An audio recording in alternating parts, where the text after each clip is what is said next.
Vous êtes entrepreneur, chef d'entreprise, cadre ou manager, retrouvez mon offre d'accompagnement qui vous est destinée sur la page d'accueil de ma chaîne.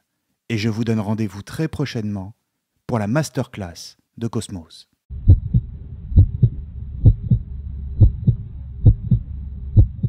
Bonjour à tous et bienvenue sur Cosmos.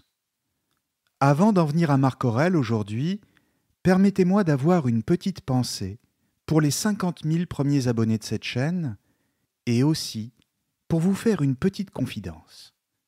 Il y a quelques jours de cela, des amis m'ont demandé pourquoi j'étais si content d'atteindre ce chiffre. 50 000 abonnés donc, d'autant qu'à l'échelle de YouTube, ce n'était pas si impressionnant. Ils m'ont dit qu'il existait des chaînes à 2 ou 3 millions d'abonnés et que 50 000 à côté, c'était encore, disons, confidentiel. Et ils ont raison en un sens. Et on peut toujours se comparer. Et se dire qu'on sera vraiment satisfait quand on en sera à 1 million, parce que c'est là qu'on aura vraiment réussi. Mais pour moi, un raisonnement comme celui-là n'a strictement aucun sens. Pour moi, il ne s'agit pas que d'un simple chiffre. Il s'agit de 50 000 personnes qui me font l'honneur de m'écouter. 50 000 êtres humains qui ont cliqué sur le bouton d'abonnement alors que je ne leur ai même pas demandé de le faire, juste parce qu'ils ont aimé ce que j'ai dit. Quand on prend les choses de ce point de vue-là, c'est-à-dire en clair, non du point de vue comptable, mais de celui de l'émotion, il n'y a plus d'échelle de mesure, ni de comparaison qui tienne. Il n'y a plus que de la gratitude, parce que le pari est déjà gagné. Pour moi, ce pari, ce n'était pas d'atteindre 50 000 abonnés, et heureusement d'ailleurs, mais de voir si je pouvais, modestement, apporter quelque chose aux gens sur un réseau social, et si en retour, j'allais en éprouver du plaisir. Et en réalité, je m'aperçois que j'ai fait plus que cela encore. J'ai instauré un lien entre vous et moi, un fil invisible, et c'est ce qu'il y a de plus important à mes yeux. Et avec le temps, je vous le dis parce que c'est la vérité, cela a changé ma vie. Je n'aurais jamais imaginé qu'on puisse ressentir la présence d'autant de personnes en parlant face à un micro. Et ce que j'éprouve, c'est plus que de la satisfaction, c'est un vrai bonheur. Pour vous dire la vérité, je suis comblé par votre présence. Alors à vous tous, un immense merci. Difficile de faire une transition maintenant, alors si vous voulez bien, passons sans plus attendre à Marc Aurèle. Qui était-il exactement? Qu'a-t-il dit dans ses célèbres pensées? Et d'abord, qu'est-ce que le stoïcisme? Pour le comprendre, il faut faire un petit détour environ 500 ans avant l'empereur philosophe, dans la Grèce du IVe siècle avant notre ère, dans les années -300. À cette époque, Athènes a déjà perdu sa puissance politique et sa domination sur le monde grec n'est plus qu'un souvenir.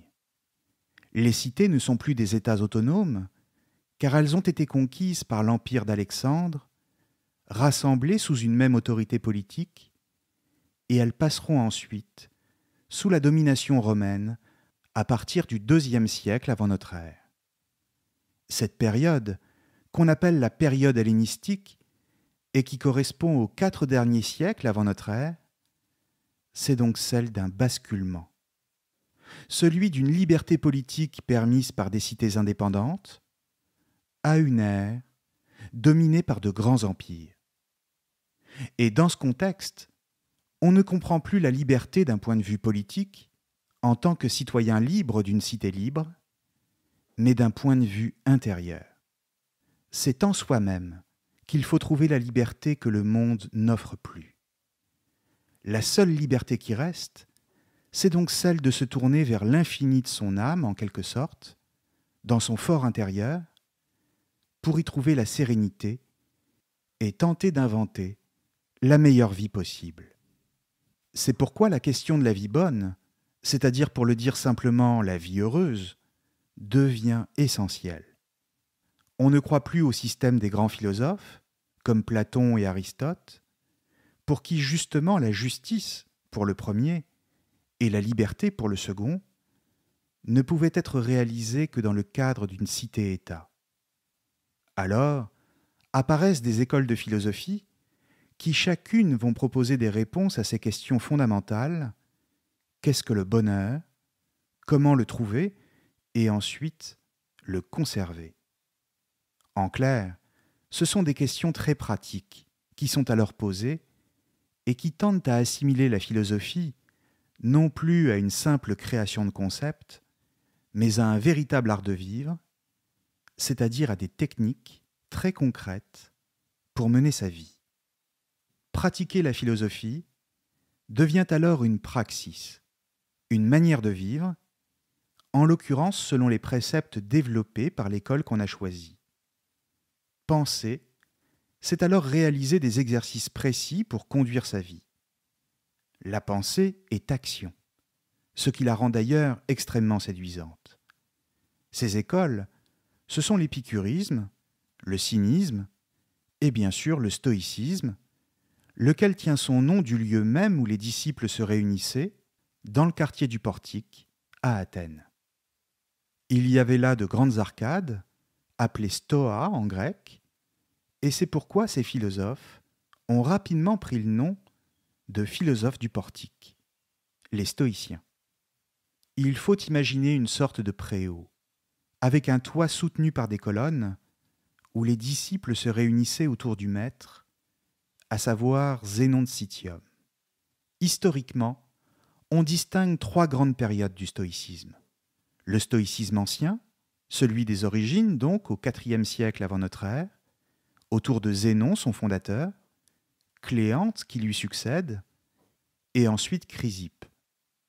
On parle ensuite de moyen stoïcisme, avec Panétius de Rhodes et Posidonius d'Apamée, au cours du IIe siècle avant notre ère, lesquels commencent à tisser des liens avec les notables romains qui dominent déjà la région et qui déplacent ensuite l'école d'Athènes à Rome.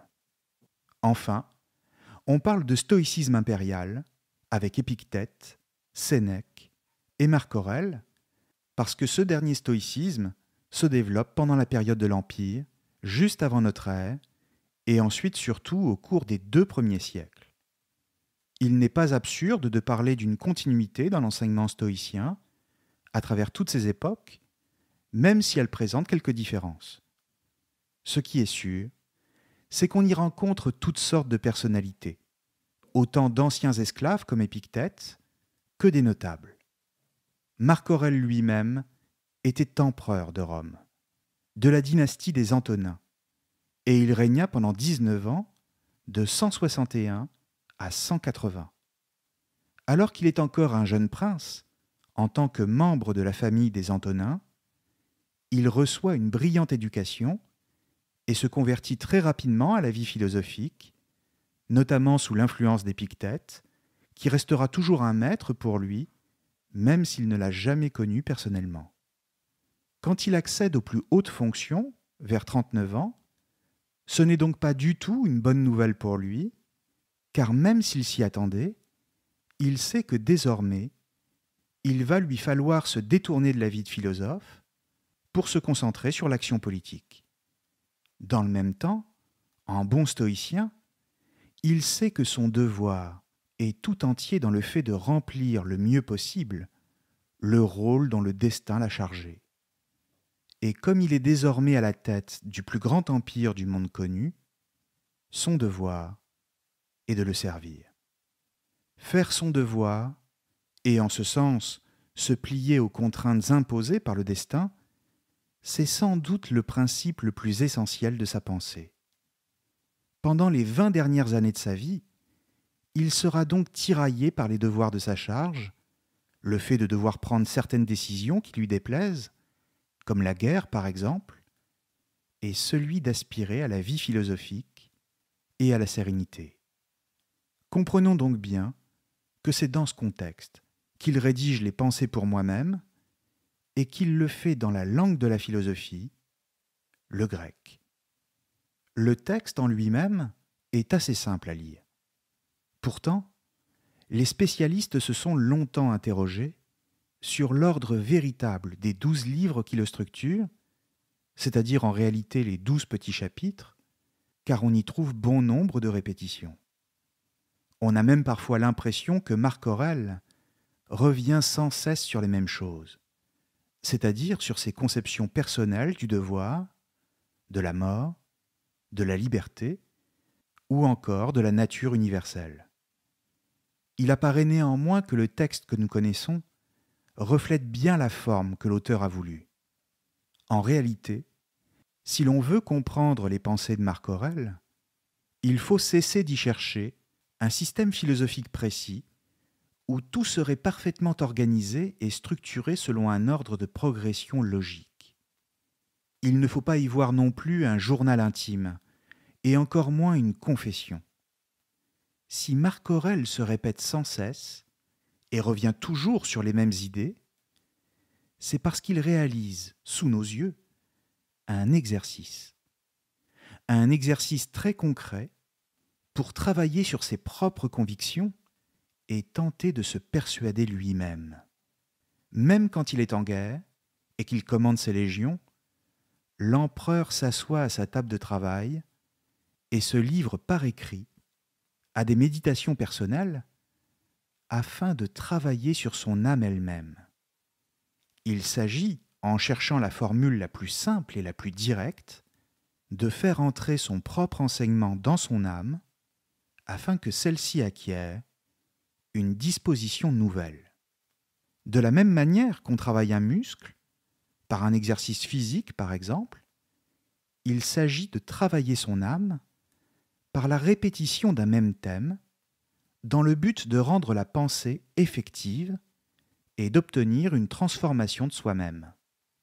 C'est ce que l'historien Pierre Hadot, notamment dans son livre Exercices spirituels et philosophie antique, ou encore le philosophe Michel Foucault, dans ses cours au Collège de France, appelait un exercice spirituel.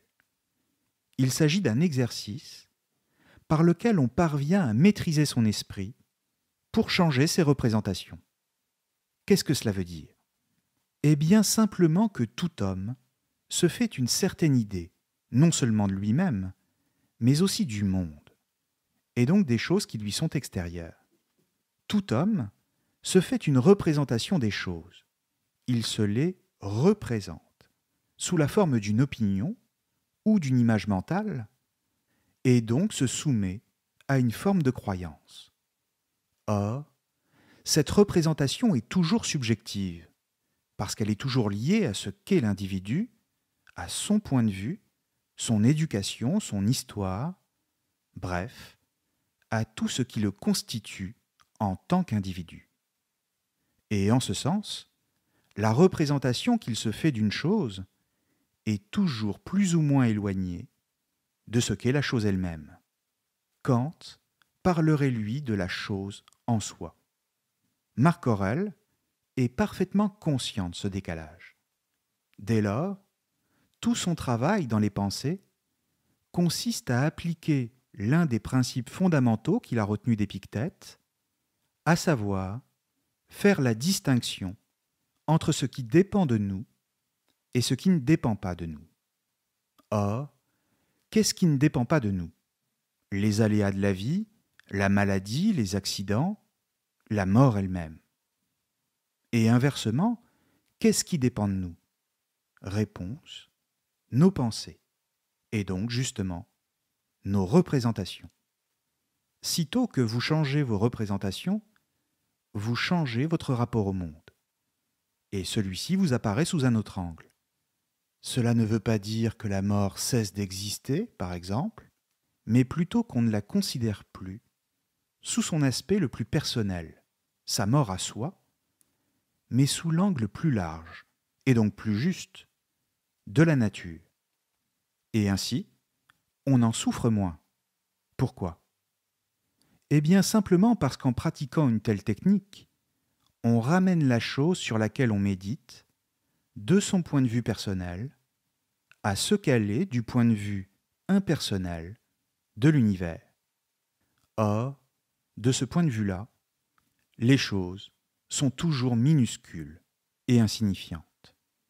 Dans le contexte de l'univers, tout événement qui nous paraît dramatique quand on le regarde subjectivement, c'est-à-dire par rapport à nous et à notre propre existence, apparaît dans sa dimension véritable, négligeable et sans importance. On relativise, on remet les choses à leur place, ce qui est en effet une thérapie de l'âme assez efficace, car on passe de la démesure du point de vue personnel à la mesure permise par la prise en compte de la totalité. Il s'agit donc d'instaurer une harmonie intérieure qui est la seule chose sur laquelle chacun peut vraiment travailler. Encore une fois, ce qui intéresse Marc Aurèle dans les pensées, c'est d'abord et avant tout de se livrer à cet exercice spirituel. Pour le dire très simplement, la clé de la vie bonne consiste essentiellement à ne pas se laisser envahir par de fausses représentations, mais à ne donner son assentiment qu'aux jugements les plus adéquats, c'est-à-dire en un sens, les plus impersonnels. D'une certaine manière, il s'agit de pratiquer un doute permanent, une remise en cause de tout ce qu'on croit savoir, comme le fera Descartes au XVIIe siècle, mais pas seulement pour découvrir la vérité sur le plan théorique, mais pour en ressentir les effets directement en soi-même, c'est-à-dire l'autonomie et la sérénité du sage. En ce sens, il reprend les principes fondamentaux du stoïcisme, notamment ceux d'Épictète, et se livre à un exercice qui existait déjà avant lui, mais qu'il développe sur la durée, sous la forme d'un texte qui est parvenu jusqu'à nous. Pour autant, ne croyons pas que Marc Aurèle se contente de reprendre les enseignements d'Épictète sans rien y ajouter, car en l'occurrence, il se distingue en insistant sur un élément qui était déjà présent dans le stoïcisme ancien, certes, mais qui devient essentiel chez lui, la notion de nature universelle. De quoi s'agit-il ? D'une manière générale, le fondement du stoïcisme, on l'a vu, consiste à discipliner son désir pour se concentrer sur ce qui dépend de nous. Mais plutôt que de se limiter à une simple doctrine du désir personnel, Marc Aurèle insiste sur les rapports que chacun doit entretenir avec la nature universelle. Il ne s'agit pas pour lui de faire ce qu'on appellerait aujourd'hui un développement personnel, c'est-à-dire de valoriser son petit moi, mais au contraire, de maîtriser ses pensées pour mieux s'inscrire dans une vision beaucoup plus large, qui est celle de l'univers, et donc d'une totalité dont tout être vivant est une partie. Tout être vivant s'inscrit dans un ensemble plus grand que lui, et qui forme une unité. Chacun y trouve sa place, conformément à un ordre qui lui préexiste, et qui est continuellement en mouvement. C'est en ce sens que Marc Aurèle décrit la nature universelle, et qui est à ses yeux la seule véritable divinité. Dieu et la nature, c'est la même chose, ce qui est bien sûr identique à ce que dira plus tard Spinoza.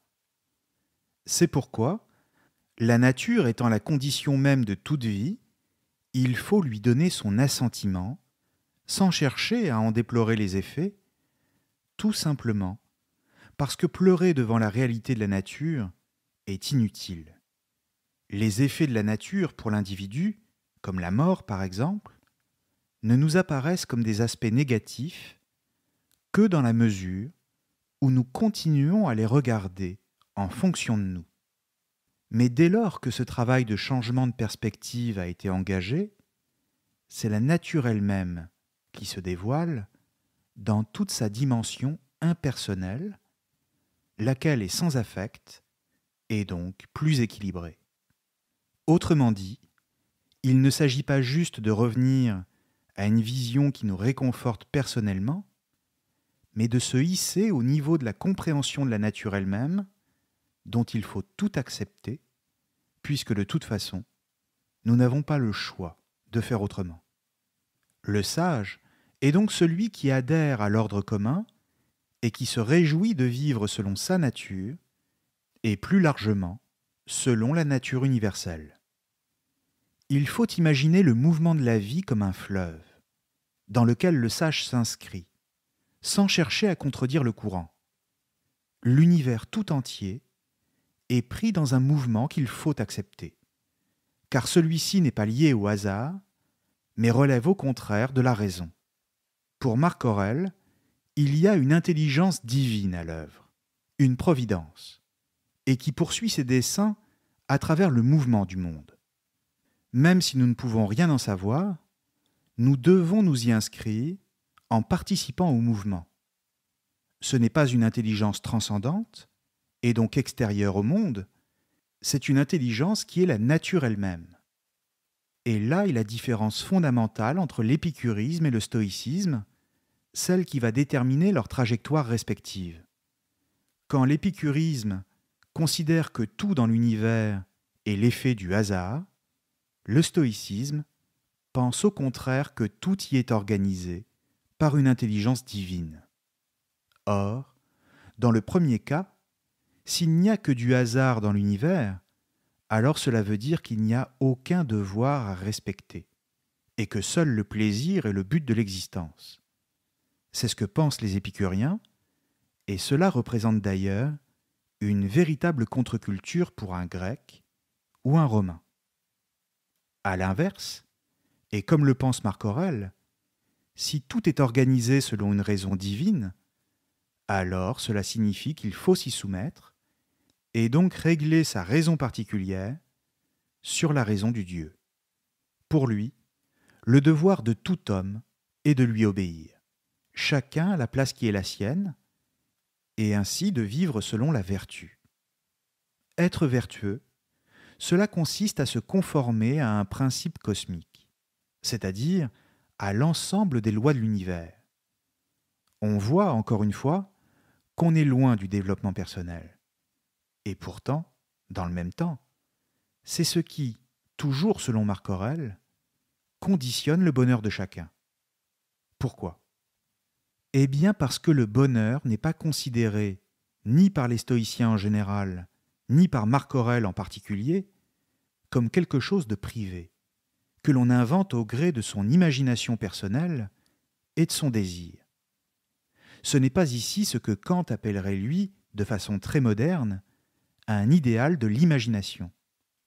C'est d'ailleurs toujours sur le modèle de Kant que nous continuons à définir nous-mêmes le bonheur. Mais pour les stoïciens, la vie bonne se trouve dans l'alignement avec le cosmos. Qu'est-ce que cela veut dire exactement ?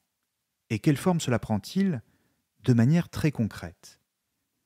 Pour Marc Aurèle, il s'agit de se retirer en soi-même, dans son asile intérieur, une forteresse, une citadelle, que rien ne peut venir ébranler.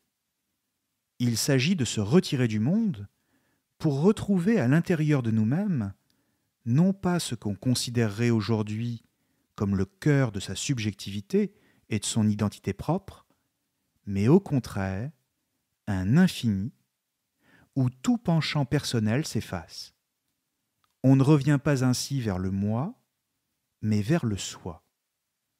L'infini intérieur, c'est en ce sens la porte d'entrée vers l'infini du cosmos, laquelle nous ouvre également la voie au calme et à la sérénité.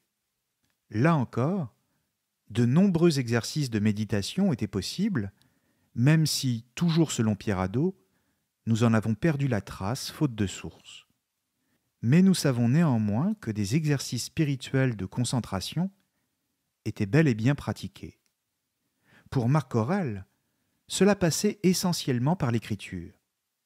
En ce qui le concerne, on peut parler d'un stoïcisme qui vise l'éternité face aux vicissitudes et aux aléas des réalités extérieures. Il s'agit de prendre du recul par rapport au monde pour mieux retrouver l'équilibre cosmique tout entier, en soi-même, au cœur de son intériorité. L'enjeu, c'est donc la paix intérieure. Il s'agit de ne plus être soumis aux agressions du monde, comme de ne plus avoir peur des réalités de la nature, dans leurs dimensions les plus négatives pour nous. Mais cela marchait-il concrètement? Pour ce que nous en savons, Marc Aurèle explique que oui. Simplement, comprenons bien que cette paix intérieure, ce n'est pas quelque chose que l'on acquiert définitivement et une fois pour toutes. Elle fait l'objet d'une pratique constante, d'exercices réguliers, et ainsi, on doit comprendre que la vie philosophique est pratique, c'est-à-dire qu'elle concerne l'action, et donc qu'elle exige des efforts sur soi, voire un engagement, comme toute pratique spirituelle au sens large. Selon Marc Aurèle, c'est ainsi qu'on fait de son âme une citadelle imprenable, et que rien ne peut venir perturber. Encore une fois, et toujours selon les stoïciens, notre disposition intérieure est la seule chose qui dépende vraiment de nous et sur laquelle nous ayons un réel pouvoir. Il s'agit donc d'y instaurer une harmonie qui doit tendre vers l'idéal de l'harmonie universelle de l'univers. Le sage, en tant qu'il a réalisé cet équilibre, est en ce sens en lui-même un microcosme à l'image du macrocosme de l'univers. Mais ne soyons pas dupes, trouver un équilibre, c'est aussi toujours faire des efforts pour le garder. Tout équilibre est toujours paradoxalement en déséquilibre. Et Marc Aurèle est un homme comme n'importe quel autre, au sens où il se prend lui-même dans ses contradictions. Il sait que ce qu'il ressent comme une vérité profonde le lundi, il cesse de le ressentir le jour suivant. Il continue de douter, d'avoir peur devant les réalités de l'existence, et il sait, puisqu'il le dit lui-même, qu'il ne parvient toujours pas à être un sage, et donc que l'équilibre qu'il cherche est plus dans le chemin qu'il emprunte que dans un état à atteindre. C'est en pratiquant la méditation philosophique, par l'écriture notamment, qu'il parvient à quelque chose et à maîtriser ses craintes. Mais que craint-il exactement, lui qui est empereur? Réponse, la mort, comme tous les autres hommes. Et c'est pourquoi la question de la mort devient si essentielle dans son texte, puisqu'à la fin des fins, c'est vers elle que convergent tous les soucis de moindre importance, tous les tracas que l'on peut rencontrer dans l'existence. Les passions qui nous dévorent ont toujours la mort pour point de fuite, pour ligne d'horizon, puisqu'il s'agit de notre finitude et donc de notre condition dans toute son imperfection. La pensée de Marc Aurèle est donc tout autant une pratique du détachement qu'une préparation à la mort. Or, si toute l'approche de Marc Aurèle consiste à travailler sur ses propres représentations, à travers un exercice d'écriture, comme je le disais tout à l'heure, alors comment en vient-il à considérer la mort? Pour lui, non seulement il faut la penser comme faisant partie de la nature, puisqu'aussi bien mourir n'est pas un scandale en soi, c'est le destin de tout être, peut-être les circonstances particulières, dans des cas bien précis, peuvent être considérées comme scandaleuses, mais pas la mort elle-même. Mais surtout, dit-il, il faut la considérer comme utile. C'est le mot qu'il emploie. Pourquoi utile? Pour le comprendre, il faut garder à l'esprit que les écoles philosophiques qui viennent après Platon considèrent que toute réalité est essentiellement physique. Et en ce sens, l'âme elle-même, c'est quelque chose de physique, au sens matériel du mot. En clair, l'âme, tout comme le corps, est un agglomérat d'atomes. Il n'est donc pas question d'imaginer la survie de l'âme après la mort du corps. Pour Marc Aurèle, l'âme disparaît. Simplement, les atomes qui la composent se fondent dans le grand tout. Ils se dispersent pour donner naissance à une autre forme de vie. Et donc, la mort est utile pour lui, entendons bien celle des individus, au sens où elle est une étape nécessaire pour que le cosmos puisse se régénérer et donner naissance à quelque chose de nouveau. Encore une fois, Il s'agit toujours de voir les choses du point de vue de la nature et non à partir des attentes ou des peurs de l'individu, car celles-ci ne sont rien en tant qu'elles ne font que passer. Ce qui reste, ce qui demeure, c'est l'univers lui-même, dont les individus ne sont que des parties, qui se forment de manière passagère et qui se décomposent ensuite pour laisser place à d'autres, et ainsi de suite. L'univers demeure, mais en tant qu'il n'est pas figé et qu'il est pris dans un mouvement qui ne prend jamais fin. L'utilité est ici à comprendre donc pour le tout. La mort est utile à la totalité des choses. Il est utile que les individus naissent, grandissent, vivent et disparaissent. La question du sens d'une vie individuelle est donc à comprendre en fonction de quelque chose qui ne dépend pas de soi. C'est donc à chacun de s'accorder sur le sens général du monde, sans quoi on sera toujours malheureux. Pour Marc Aurèle, chacun doit considérer sa vie non pas en fonction du temps qu'elle va durer, mais en fonction de ce qu'il en fait. En l'occurrence, la seule manière de vivre est de se concentrer sur le présent. Car d'une part, le passé n'est plus, donc à quoi bon s'y attarder, et l'avenir est incertain, puisqu'il n'est pas encore. La seule chose qui soit là, c'est l'instant présent.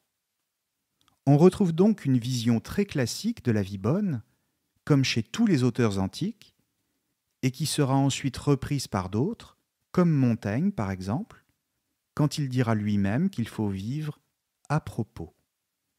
Vivre à propos, c'est encore une fois vivre tout de suite, ici et maintenant, et vivre chaque journée comme si c'était la dernière, pour lui reconnaître sa saveur, car chaque journée est magique en réalité, sauf qu'on ne le voit pas.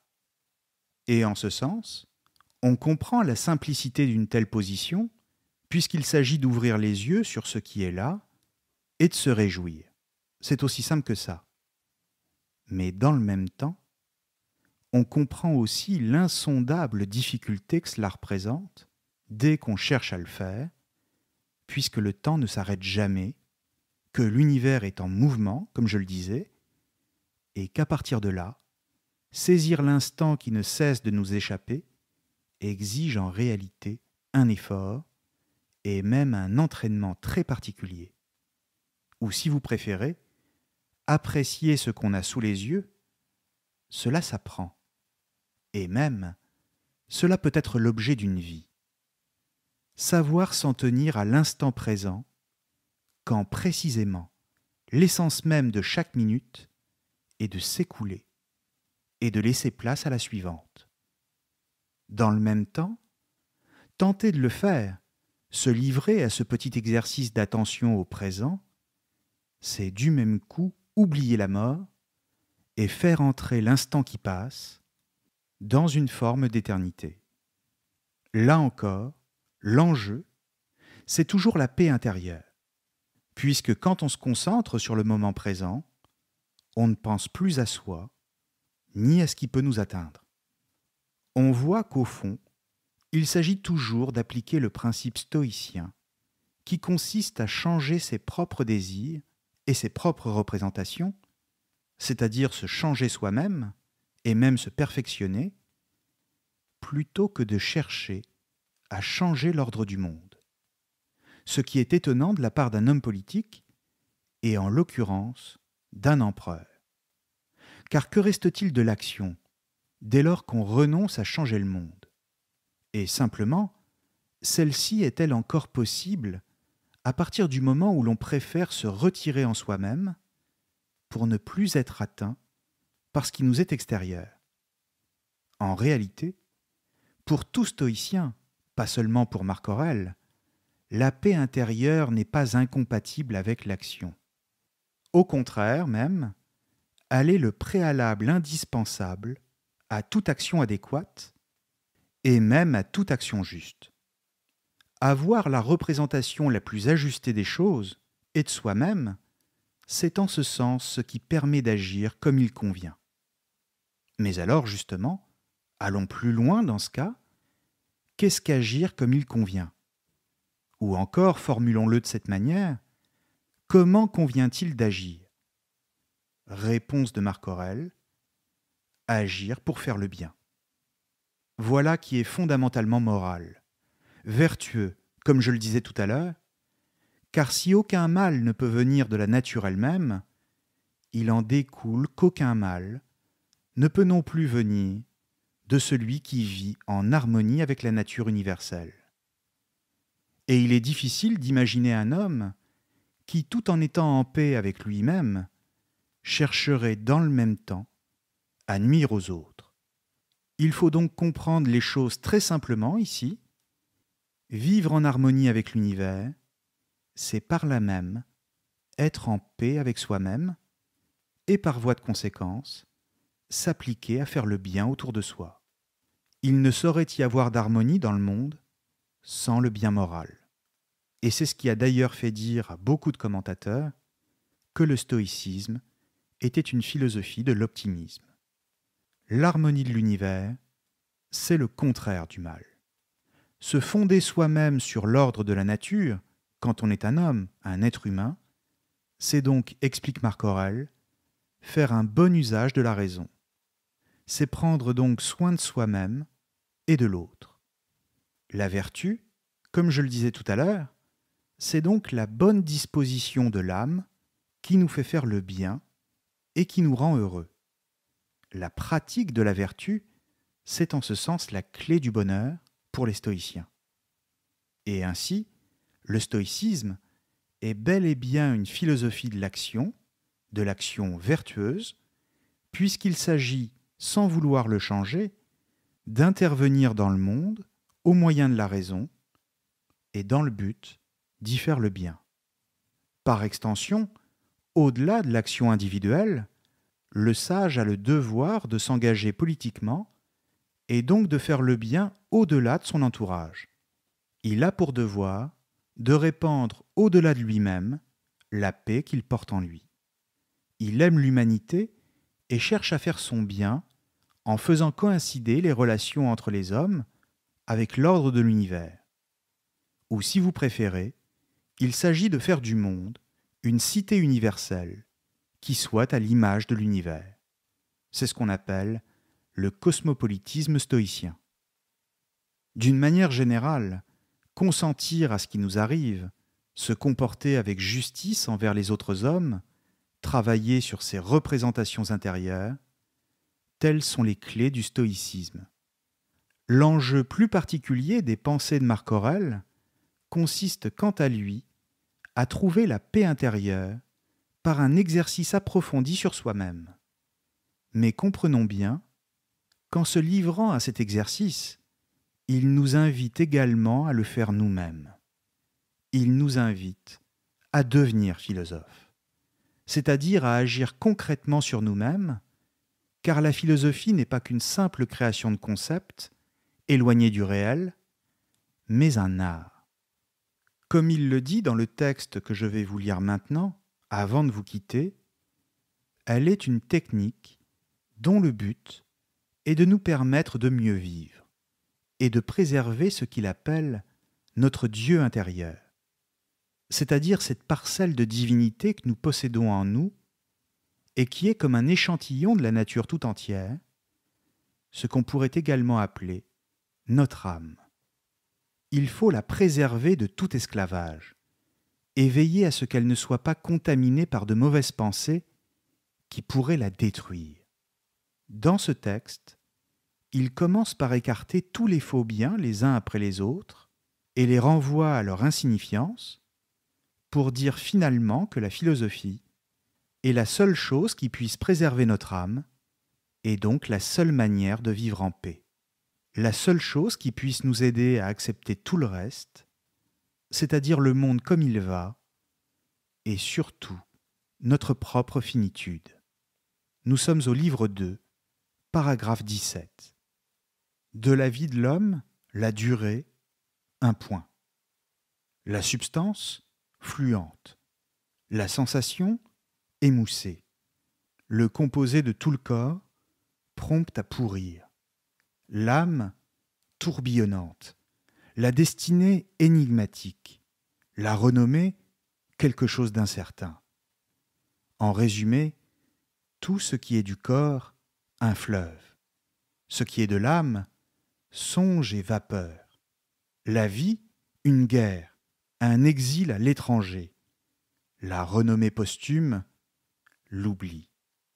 Qu'est-ce donc qui peut nous guider? Une seule et unique chose, la philosophie. Et celle-ci consiste à veiller sur le Dieu intérieur, pour qu'il reste exempt d'affronts et de dommages, qu'il triomphe des plaisirs et des peines, qu'il ne fasse rien à la légère, qu'il s'abstienne du mensonge et de la dissimulation, qu'il n'ait pas besoin que les autres fassent ou ne fassent pas ceci ou cela. En outre, qu'il accepte ce qui arrive et constitue sa part comme venant de cette origine quelconque d'où lui-même est venu. Surtout, qu'il attende la mort en de favorables dispositions, n'y voyant rien que la dissolution des éléments dont est formé chaque être vivant. Merci à tous et à très bientôt sur Cosmos.